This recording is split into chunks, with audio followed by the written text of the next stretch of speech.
안녕하십니까. 오늘은 창세기 17장 12절에 14절의 말씀으로 할례 언약의 표징 네 번째라는 제목으로 하나님의 말씀을 나누고자 합니다. 본 말씀, 너희의 대대로 모든 남자는 집에서 난 자나 또는 너희 자손이 아니라 이방 사람에게서 돈으로 산 자를 막론하고 난 지 8일 만에 할례를 받을 것이라.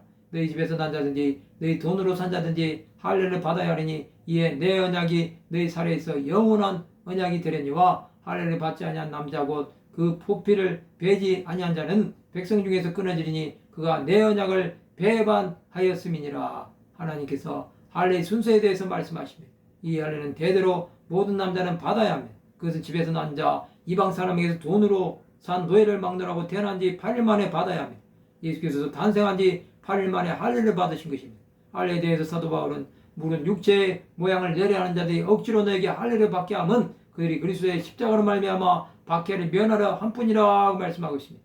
할례를 받은 그들이라도 스스로 율법은 지키지 아니하고 너에게 할례를 받게 하려 하는 것은 그들이 너희 육체를 자랑하려 함입니다. 할례나 무할례가 아무것도 아니라되 오직 새로 지으심을 받는 것만이 중요한 것입니다. 할례에 대해서 이렇게 말씀하신 것은 할례가 육체의 자랑이 되면 안 된다는 것입니다.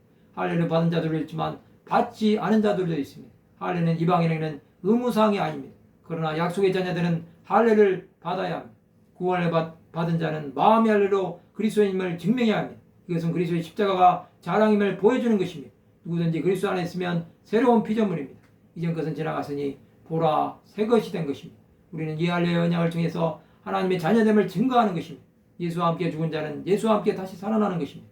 이것은 유대인뿐만 아니라 이방인이라도 구원을 얻은 모든 자에게 주시는 하나님의 은혜입니다. 우리는 가치 없는 것에 마음을 두지 말아야 합니다. 할례는 하나님을 더욱 가까이 하는 계기가 됩니다. 하나님의 뜻을 아는 자는 할례 언약으로 주 예수를 바라보는 것입니다. 주를 가까이 할수록 주 예수의 죽으심의 의미를 깊이 알아가게 될 것입니다. 그 언약은 하나님의 나라에 이를 때까지 계속될 것입니다. 할례 언약이 있기에 율법의 저주에서 우리는 속량받았습니다. 예수의 보혈은 할례를 완성시킨 것입니다. 우리는 저주 아래 있는 자가 아닙니다. 세상은 우리를 비웃을지라도 하나님은 우리를 귀하다고 하실 것입니다. 하나님 나라에 가는 그날까지 주 예수를 힘입어 나가시기 바랍니다. 예수 앞에 나왔던 수많은 사람은 할례를 무기로 삼아 율법을 지키려고 했습니다. 그러나 그들은 율법과 상관이 없는 삶을 살았던 것입니다. 진정한 할례는 하나님을 사랑함으로 그 마음을 다해 주 예수를 믿는 것입니다. 그것은 우리의 사명을 다하는 날까지 계속 해야 합니다. 말씀을 마치고자 합니다. 육신의 할례가 아닌 마음의 할례를 함으로 하나님의 마음을 알아가는 하나님의 백성들이 되시기를 주님의 이름으로 축원합니다.